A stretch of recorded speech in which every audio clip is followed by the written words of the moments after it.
खचून कसा जाईल या संदर्भात मोठे षडयंत्र चालू आहेत।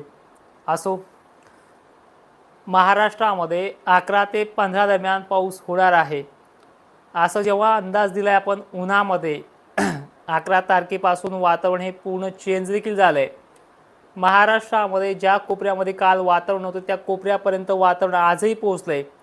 पावसाची धार बनायला फक्त गरमीची लेवल कमी पडली आणि ती उद्या 13 ऑगस्टपासून गरमीच्या लेवलला देखील वाढ व्हायला सुरुवात होते।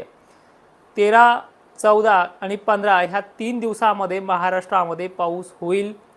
MP बाउंड्रीपर्यंतच आहे किंवा MP बाउंड्रीच्या बाहेर येणार नाही या वक्तव्याला पावसानं कालच उत्तर दिले।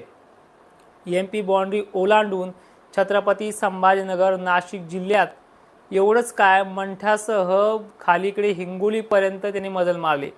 यवतमाळ, चंद्रपूर, नागपूर जिल्ह्यात काही ठिकाणी असं करून जवळपास अर्धा विदर्भ, संपूर्ण खानदेश आणि मराठवाड्यातल्या छत्रपती संभाजीनगर ते जालन्याच्या उत्तरेकडील भागांपर्यंत पावसाने कालच मजल मारली। आज 12 तारखेला वातावरण हे फुल बनलेलं होतं। वातावरणात ह्युमिडिटी लेवल म्हणजे उष्णता नसल्यामुळे पाण्याच्या थेंबाची जाडी बनू शकली नाहीये।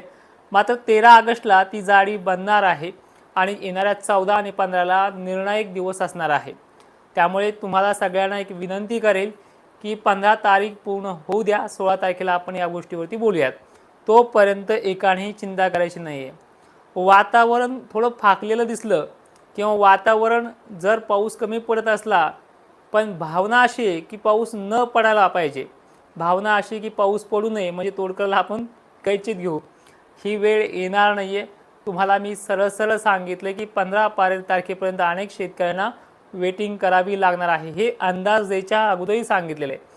महाराष्ट्रात कमीत कमी खानदेश, विदर्भ आणि मराठवाड्यात तरी सर्वदूर पाऊस होईल। पश्चिम महाराष्ट्रातही सर्वदूर होईल, पण काही ठिकाणी मध्यम, काही ठिकाणी चांगला अशीची शक्यता आहे। मी वारंवार हेच सांगेल आणि 100% तुमच्या बाजूनेच आहे की पॉझिटिव्ह गोष्टी अशा आहे की तुम्हालाही माहिती आहे ज्या तारखेपासून खंड सांगितला जातोय त्याच तारखेपासून वातावरण चेंज झालंय आणि महाराष्ट्रात 22 तारखेपर्यंत पाऊस नाही या वक्तव्याला सुद्धा पाऊसच उत्तर देईल। ॲक्टिव्ह वेदरचे किंवा विंडीचे मॅप दाखवून महाराष्ट्रामध्ये तुम्ही काय साध्य करताय हे तुम्हाला सुद्धा कळलं पाहिजे। ज्या शेतकऱ्यांच्या बाजूने आपण काम करतोय त्या शेतकऱ्यांना कसं याच्यामध्ये धीर दिला पाहिजे समजत नाहीये, पण ते सुद्धा जाऊ द्या। पाऊस महाराष्ट्रात याच तारखेला सुरू झालेला आहे जे 11 आणि 12च्या दरम्यान तुम्ही पाहिलाय। राहिली फक्त मराठवाड्याची आणि पश्चिम महाराष्ट्राची गोष्ट। जवळपास उद्या काही भागांना पुन्हा पावसाची ॲक्टिव्हिटी वाढते, पण ती संध्याकाळपर्यंत होईल। त्यामध्ये अकोल्याचा नंबर उद्या नक्की लागेल। बुलढाण्यामध्ये आणि उष्णतेची लेवल जी आज नव्हती आणि काल नव्हती ती आता उद्यापासून वाढेल।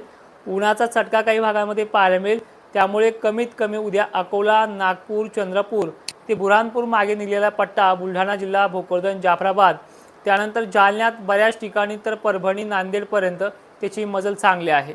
लातूर जिल्ह्याला मी पहिलेही सांगितले की तुम्हाला 15 तारखेपर्यंत वेटिंग करावं लागणार आहे। 15 तारखेपर्यंत या भागामध्ये अनेक ठिकाणी चांगला देखील पाऊस होणार आहे। फक्त विनंती आहे की खचून जाऊ नका, धीर सोडू नका। आणि मी जवळपास खरं तर हा अंदाज तुम्हाला 15 पर्यंत दिलेला आहे आणि पुढे सुद्धा सांगितले की 22 पर्यंत खंड जे सांगतायत त्या 22 पर्यंत खंड नाहीये। वातावरण हे ढगाळ आणि शितुळ्याचंच राहील। अधूनमधून पाऊस काही ठिकाणी कमी तर काही ठिकाणी जास्त, हे प्रमाण कमीत कमी जे 11ला सुरू झाले ते 12 पर्यंत नाही, सॉरी 15 ते 22 पर्यंत कायम राहणार आहे। त्यामुळे घाबरले जाऊ नका। आणि एक विनंती नक्की करेल, या वातावरणामध्ये उन्हाचे तडाखे नाही आहेत। उन्हाच्या तडाख्यामुळे जे पीक सुकतात ते वातावरणाच्या ढगाळपणामुळे ते अजूनही कमी झालेत। आज उद्या ह्या 2-3 दिवसामध्ये ते पाणी देखील वर्षाव करणार आहे। एवढं सांगेल की काळजी करू नका। उद्या 13 तारखेला अकोला, अमरावती, नागपूर, चंद्रपूर जिल्ह्यामध्ये वातावरण हे असेल। मराठवाड्यात वातावरण थोडं कमी झाल्यासारखं वाटेल, पण स्थानिक लेवलनी इथे उन्हाच्या टेम्परेचरने काही काही ठिकाणी पाऊस पडणार आहे। यानंतर वातावरणाची वाढ 11 सारखीच 14 आणि 15 असेल, ती मराठवाड्यात आणि विदर्भात असणार आहे। मराठवाड्याबरोबरच वरचे सोलापूर, धाराशिव आणि अहिल्यानगरकडे देखील, पुण्याकडे देखील रेलचेल आहे। कोल्हापूरमध्ये 16 तारखेला सांगितलेले, 16 तारखेला कोल्हापूरमध्ये वाढ होईल। आपण सगळ्यांच्या कमेंट 15 पूर्ण होऊ द्या आणि 16ला घेण्या